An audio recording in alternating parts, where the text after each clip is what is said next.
What's up, everybody, and welcome to my Smackdown review. A lot of things going on in the show tonight as the build to the Royal Rumble continues. What does Smackdown have planned tonight, huh? Well, we do kick it off with Roman Reigns and Paul Heyman, who came out talking about the whole Kevin Owens situation that's going on, and that he took a lot of issue last week with this whole card subject to change thing with Adam Pearce and how he changed it, because that's how losers think and whatnot. And people want to talk about how I miss work and everything because he says he doesn't miss any appearances. He's always here. He says it took a pandemic and health risks for him to miss work. So, he didn't have to back out if it wasn't for that. But, what would happen if he did start claiming injuries and backing out just like Adam Pearce? Oh, my finger hurts. My arm hurts. This hurts. I'm going to get out of here or whatnot. My back hurts and everything. Well, yeah, my back hurts from carrying this company for the many years now I've been here. As Reigns had basically talked about, he would even continue if his back was hurt. And like Adam Pearce, though, he can still make the Royal Rumble. But as Adam Pearce came out, he says, you've gone too far enough. And this is all out of control now at this point. And Reigns said, it's out of control, once you backed out and put Kevin Owens in this picture. And the fact that you favored him is out of control, okay? You are Owens' bitch. As Reigns basically, Pearce, you want to talk about how you complain and all these injuries you got, but you haven't wrestled in several years at this point. Reigns says, I bust my ass. I hear it every night for this company. That's why you never made it in WWE, basically. As him and Paul Heyman laugh, Adam Pearce saying, so you think it's funny, huh? You want to keep this going, huh? And it would take it from you. And yeah, I'm not gonna. I would have to take it from you, but I don't gotta take it from Heyman right here. As basically Roman Reigns says, Paul, he's disrespecting you. And if he disrespects you, you basically disrespect me. So Reigns says, I think you need to straighten this out. So Heyman says, yeah, you don't want this. And it was two lines that Paul Heyman said that was funny. He says, I may not be a lawyer, but I know a synagogue full of them. And he says, like, I'm from New York. I'll whip your ass. He's from New York, man. He's from New York, so he's that tough apparently. And he says, no one disrespects me. No one disrespects the tribal chief. And you know what? You want to fight? You want to do this? I'll whip your ass. Tonight. That's what's going to happen. We're going to fight singles match. And as him and Adam Pearce shook hands, all right, your verbal agreement is official. As Reigns basically, hey, something's going to happen to you at the end of the night, so watch out. And as that segment ended, Sami Zayn handcuffed himself to the barricade for his protest, the conspiracy theorists. But once again, very good segment at the beginning of the show. Especially, I actually enjoyed the Heyman part because actually they gave a hook. It could be Adam Pearce versus Paul Heyman tonight. And I just thought Paul Heyman was pretty. He was just grounding my like, I'm from New York. I'll whip your ass. I'll whip your ass. I might not be a lawyer, but I know a synagogue full of them. Okay. So that was good and whatnot. And Reigns did have a point. He never was gone. Only thing that took him out was health and a pandemic, basically. So that was once again really great segment at the beginning of the show. But yes, Sami Zayn, who basically handcuffed himself with his conspiracy theory camera crew. Apparently, he's Jesse Ventura, and I really like the multiple signs he put up throughout the night. We're gonna be seeing Sami Zayn throughout there half the night, by the way. But as he handcuffed himself by the barricade, I like one of the signs. It said, "Stand against moral injustice." That code name Sammy, basically. Stand against moral injustice. But excuse me, as Sami Zayn stood there, we did get a tag team match. Charlotte and Asuka, which I guess they don't really need to pay attention to what happened on Monday, but they went against the Riot Squad and Billy Kay. Well, Billy Kay is a manager, basically. But it was a tag team match. Wasn't bad. Charlotte and them got the win, natural selection. Ruby Riot, not Ruby Riot, but, Billy Kay tried to help, but it's kind of backfired on them and whatnot. So, basically, right after Billy Kay tried to apologize then, and, listen, I can do a lot of things. She started trying to act like other wrestlers in the company and whatnot, but the Riot Squad, like, listen, it's you, okay? All right, it basically, we don't need you. All right, you are not in the Riot Squad. We thought this was gonna work, but it's best we keep it between me and Liv Morgan there. So they don't really want Billy Kay part of the whole thing. Daniel Bryan came out Um, Basically talked about the Royal Rumble, and it's a lot of uncertainty going on. But he's done a lot of things in WWE, but he has not won the Royal Rumble. I swear he did this a few years ago, and look what happened when he did get in the Royal Rumble. I remember, what was it, the 2015 one when everybody hijacked it? Yeah, look what happened there. But he said he's going to win the Royal Rumble. He said he's going to go to WrestleMania and main event again until Cesaro ended up coming out. He says you haven't coming out and interrupt him. He says you haven't learned since last week, haven't you? And listen, you want to talk about you're still going to win the Royal Rumble? He says I'm going to win the Royal Rumble. Okay. And listen, I've won the Andre the Giant Memorial Battle Royale, so I actually got experience in this right now. And basically, Brian says, "You want to fight? Let's do it right now." But Cesaro said, "I don't need to prove the same thing over again, and you're not dressed for this match." So he challenged anybody in the back that's already in the Royal Rumble, and we'll fight right now. Dolph Ziggler came out then.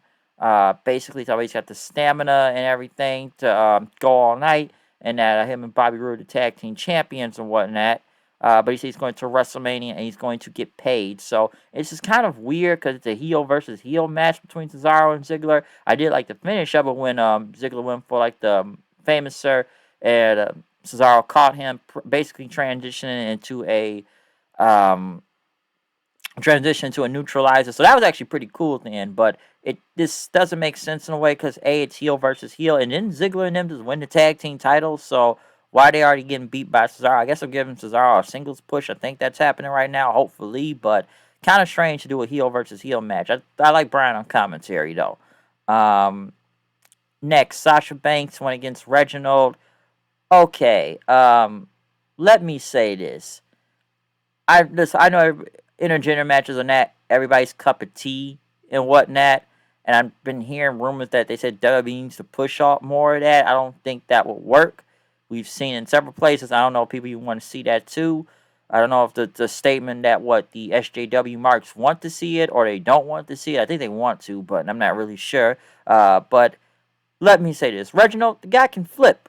I'll give him that. And I guess they made it work where he didn't really, I guess hit Sasha never really took a hit, basically. I think the dude's athletic. He can back and front flip all over the place, and he's very acrobatic, but he didn't really wrestle a match here.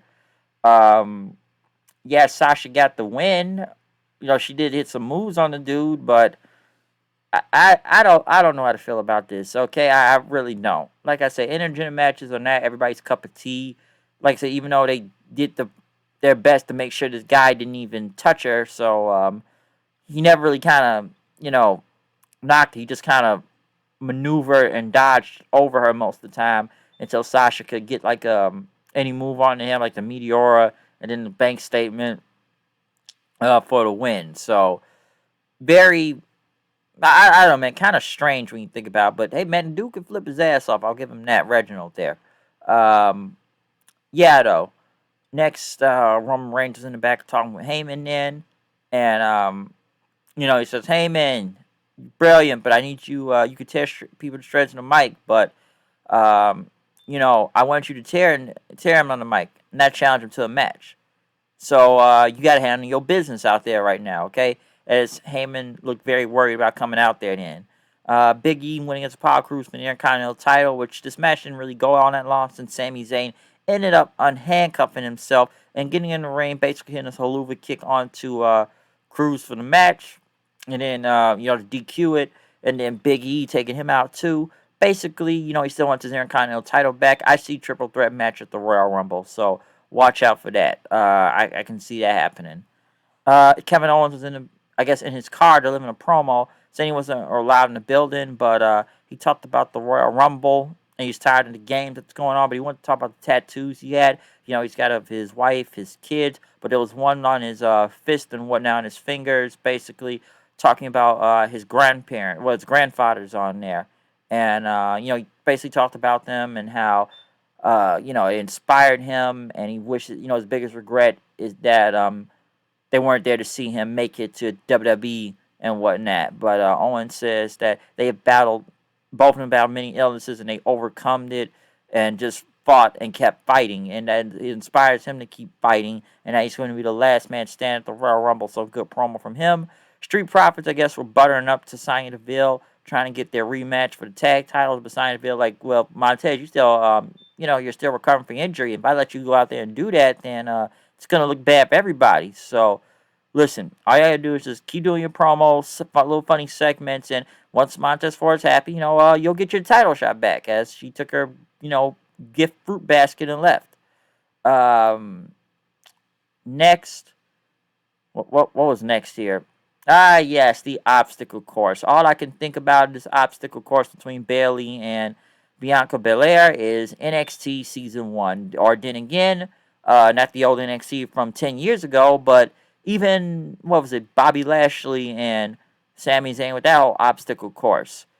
And, I don't know, Chad Gable's involved, and Bayley had hers, I guess, be easy to, to flip over a giant tire and then, kind of walk very slowly, walked over, some little ankle hurdles, then ran around the obstacle courses, picked up Chad Gable, carried him, and then had to, shoot the ball into the court, missing the layup, but she got it the second time as Bayley ended up changing the course for Bianca, I guess, to make hers more difficult and whatnot, bigger hurdles and everything, which she picked up the tire with ease and, just, jumped over the hurdles. Like I said, she's a track athlete, jumped over the obstacle course, and I was going to pick up Chad Gable, but no, this is your next challenge. She had to pick up Otis, which she picked it up with ease, by, might I add. Bianca Belair strong as fuck.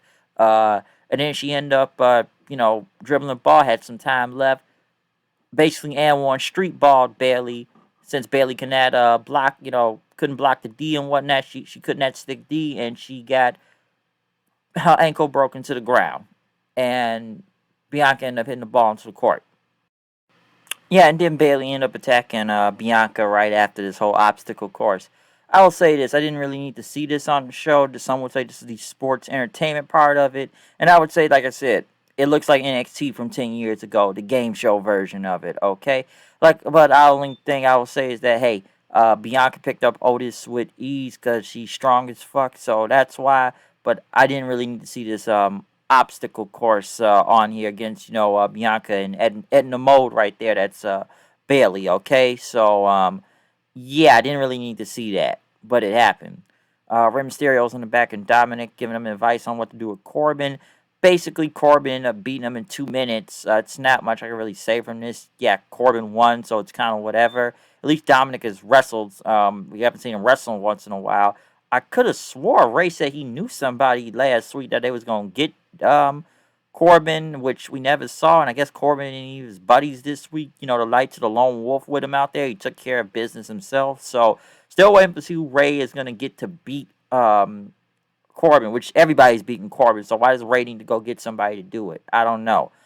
Adam Pearce was in the ring as he's ready for Paul Heyman to come out, I guess, to fight or wrestle, whatnot. Paul Heyman came out. He acted like he tripped to the ground. He couldn't get in the ring and whatnot. And then he said, card subject to change. Roman Reigns came out, ended up hitting Adam Pearce with Superman punch and whatnot. Pearce tried to fight back, but Reigns kept beating the crap out of him. He ended up picking up, putting him on like the big platform, which he threw Kevin Owens off of. But Kevin Owens ended up showing up, saving Adam Pearce in a hoodie and whatnot. Basically, putting him back in the ring.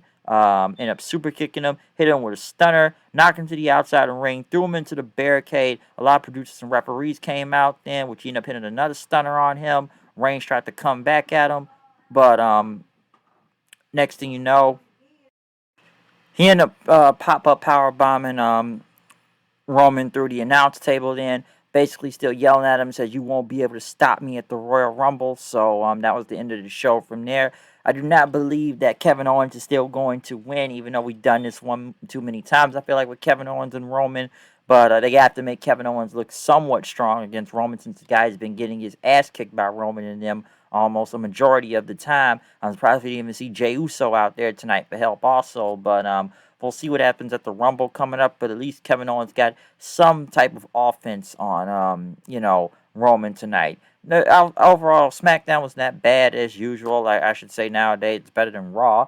Like I said, between the Roman stuff or Adam Pearce, I like Paul Heyman at the beginning with his promo. I'll whoop your ass. I'm from New York. What else? I didn't need to see the obstacle course. Honestly, though, it just reminded me of NXT. But like I said, Bianca strong as hell. Um, what else? The Sami Zayn, conspiracy movie documentary protest. That was actually pretty funny. I'll give him that. Um, the Sasha Reginald thing is kind of up and down in a way. Like I said, intergender wrestling is not everybody's cup of tea, but it's not like the dude never really did anything. I just do backflips and stuff. He didn't actually wrestle. Cesaro and Ziggler kind of weird, just given that it's a heel versus heel match.